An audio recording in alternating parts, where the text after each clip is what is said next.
The goddess Antawas created a world from a single jewel. She created the earth, water, sky, and air. And two humans from a red jewel and a green jewel. From the red jewel, a boy named Astal. And from the green jewel, a girl, Leda. Leda had the power to create life. Astal's purpose was to protect Leda. Astal protected her fiercely, sometimes too fiercely. He caused Leda shame and sorrow. Still, she loved him. Leda loved Astal. After creating this world, Antawas slept and didn't see the danger to come. As she slept, the evil god Gerardo stole her creation. He sought to change the world to suit his wicked tastes, but Leda and Astal resisted. So Gerardo made his own human, Geist, and told him to destroy Leda. Geist took Leda to the bottom of the sea. Astal pursued them in a rage. In his desperation to rescue Leda, Astal cracked the bottom of the ocean. Leda was free, but the ocean was ruined. The battle awakened Antawas. When she saw what Astal had done, she banished him. But Leda took pity on Astal and gave him her jewel.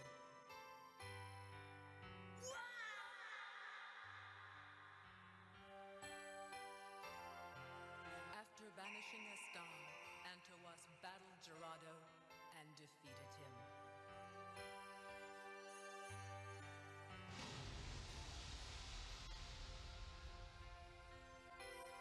And Antawas slept again.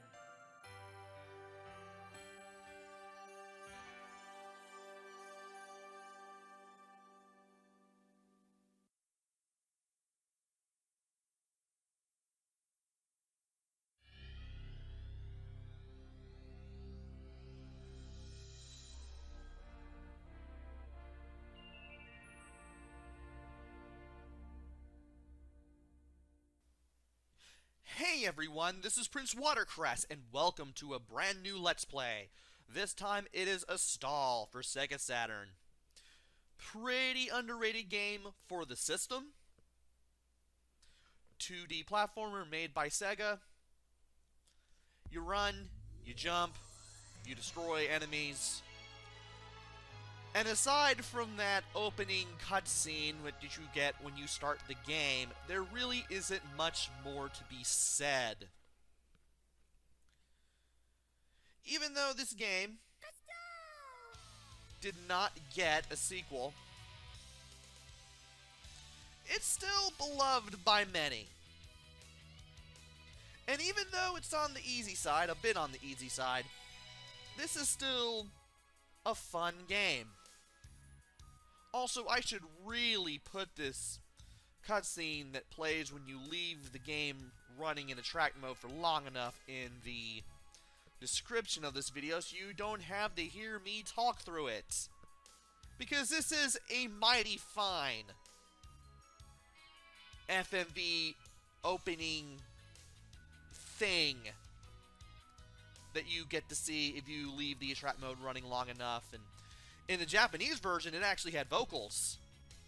I forget who did them, though. But you can hear this theme with the Japanese vocals if you put the game disc in a CD player and play track 2. Or if you play the Japanese version.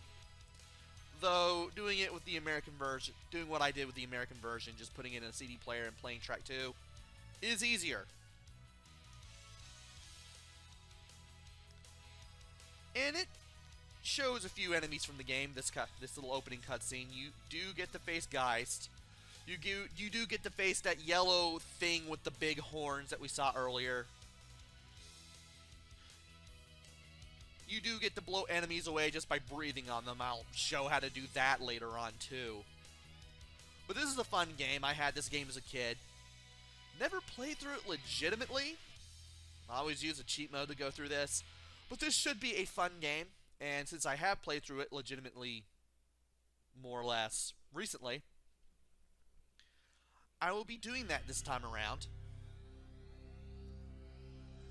And once this plays through, this little sequence plays through again, I'm going to go straight to the options menu.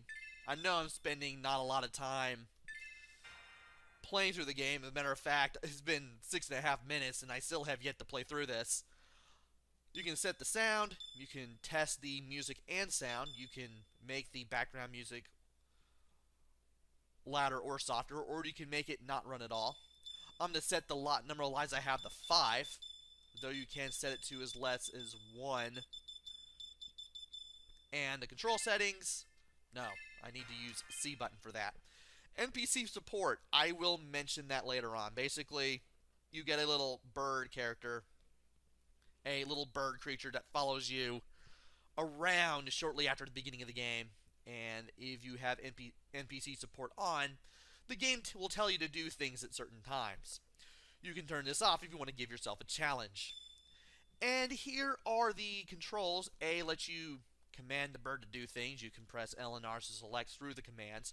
B lets you attack. C lets you jump. I'll go through more controls as we go on. And player 2 gets to play as a bird in the 2-player game. The bird can land or take off with A. The bird can get off of Astal's shoulder with A. B lets the bird attack, and C lets you do high-speed flight, meaning that it works kind of like a dash if you press C as the bird. And I've set my lives to 5. There's only one difficulty.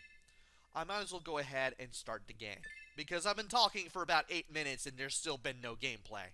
Though it may be slightly less, depending on how much of the beginning I cut. And the journey begins! At the bottom is your status. From left to right, you have the number of lives you have, the number of health that you have, the power you have in the power gauge. To the right of that is the bird's health in case you're playing a 2-player game. And to the right of all that is a little thing that signifies you're playing with 1 or 2 players. Now, you can have the bird rest on Astal's shoulder in a 2-player game, but if you wait for long enough, well, 1, Astal just says he's bored and stamps his foot and shakes the screen a little bit. And 2, 2-player mode goes back to 1-player mode. You can double tap forward or back to move, which is cool. You can hold up and then press B to blow enemies away. You can hold down and press B to shake the ground, do a little ground pound. And of course you can also punch enemies in the air, and you can grab enemies as well. You can also do a running grab as well. So with that, that is the controls, more or less explained, all the basic ones. I will mention other stuff a little bit later on. For now, let's go ahead and destroy some enemies real quick. You can throw enemies into other enemies, and if you're careful, you can grab 2 enemies at one time. Now, by walking into this tree and pressing B, we can grab the tree. This is a one-time only attack. This tree does not respawn. And you can press B again to throw the tree into other enemies. Also, you have to jump here.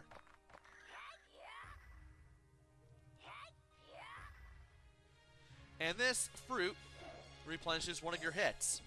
You have 3 hits. It is possible to bring it up to 5, I think, with a certain power-up.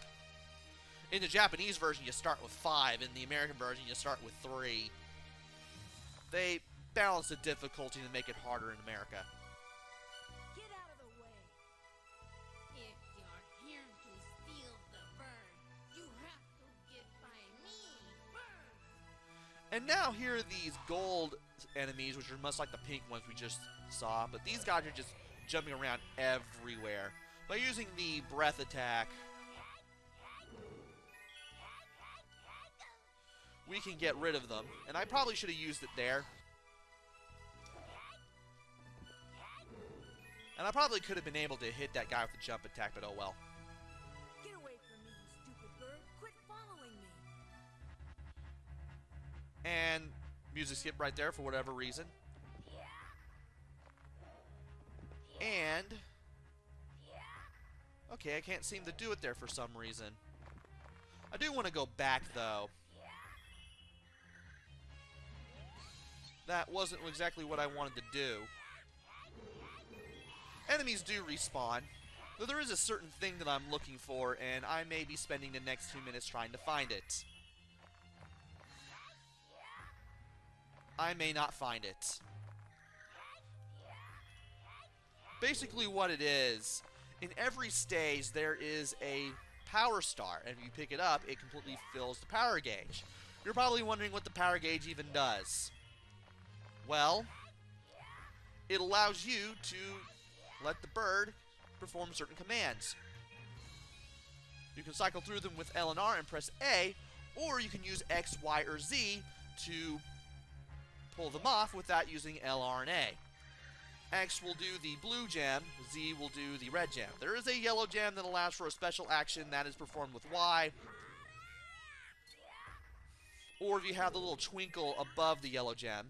The twinkle above the gem signifies which command you have selected, and if you press A with the certain twinkle, like let's say you have the twinkle above the blue gem, which lets you fetch items, you'll be fetching items, like you did if you pressed X.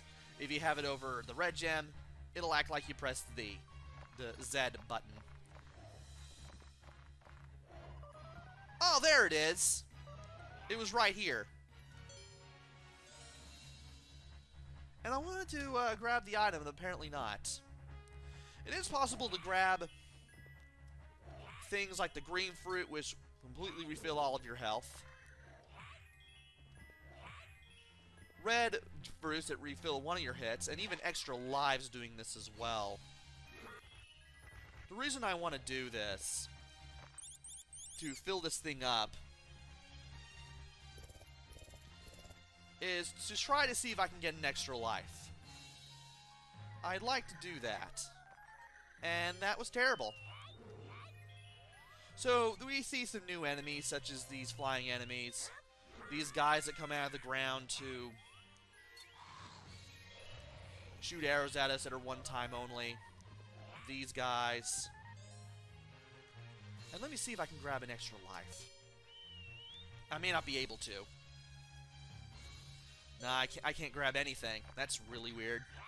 But that twinkle I did pick up after I went back past the halfway point. That was the power star I was looking for after all. Glad I found it. I'm not going to find it in every stage. Don't expect me to. And that green glow that I walked into is the end of the level. You walk into that, you end the level. And now we go to Into the Darkness, which takes us into the cave where we just ended the first level at. We have these new enemies, so to speak, these things, these one-eyed bats that will fly around and ascend and descend as they show up throughout the level. They will hurt you if you run into them, so you don't want that to happen. And that guy with the gem, that little flying enemy with the gem, they do carry power-ups such as health replenishments and whatnot. We also have these guys, these purple pig enemies. You have to use the ground pound to get them out of the ceiling in order to get them to fight you.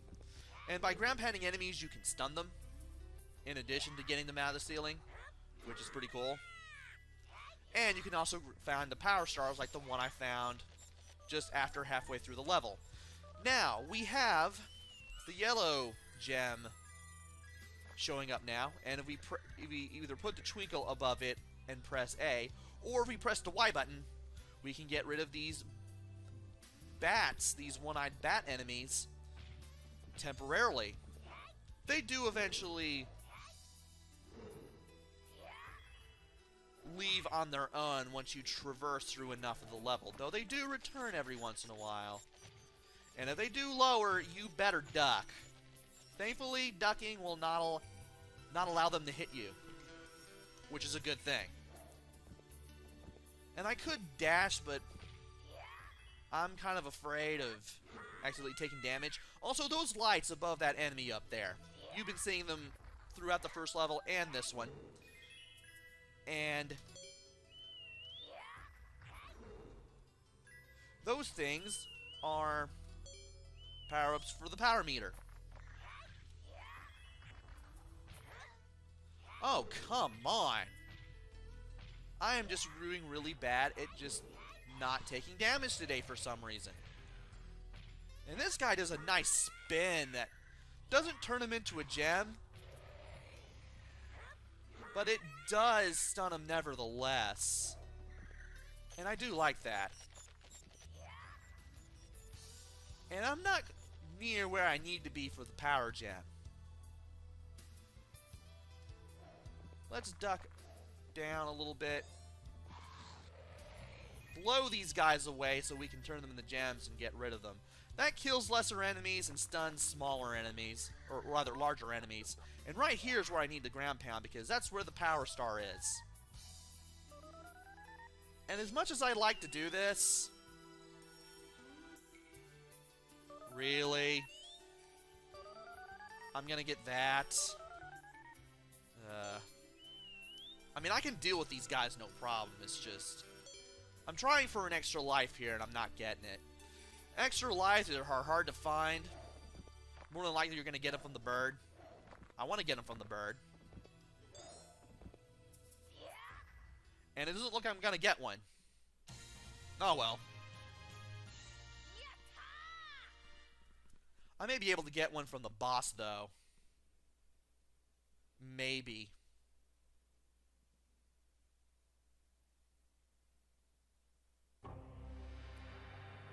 Depends on how much energy I have. But we are now reaching our first boss, the Evil Eye.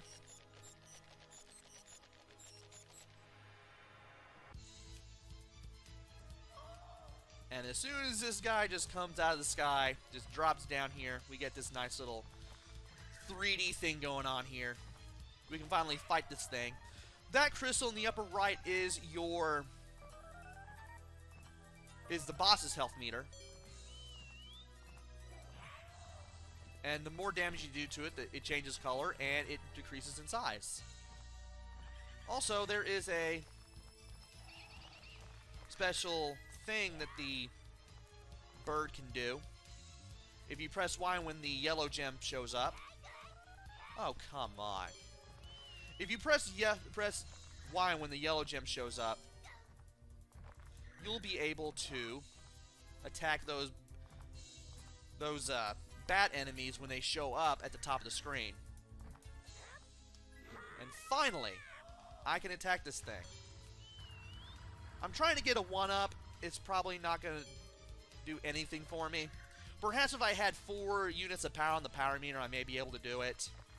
But it's just not going to happen. And after you get the boss here to half health, the boss will bounce around. You can jump on him.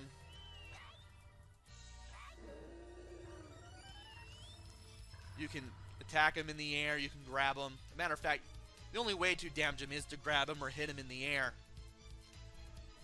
Well, for the last 2 or 3 hits, this guy bounces around as opposed to flying around. And it becomes a little harder to hit him, but not by much. And we have a cutscene.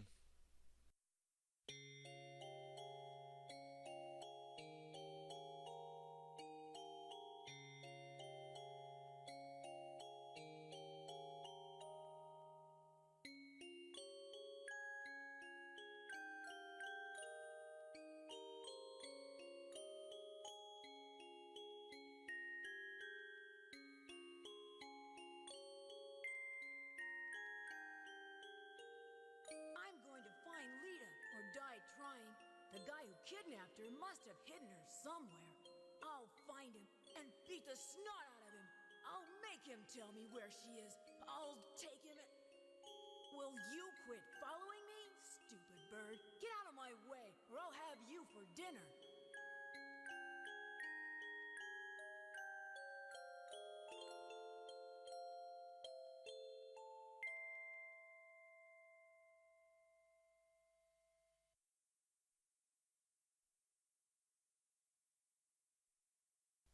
And wow, my commentary is all over the place. But we are now reaching the deep forest.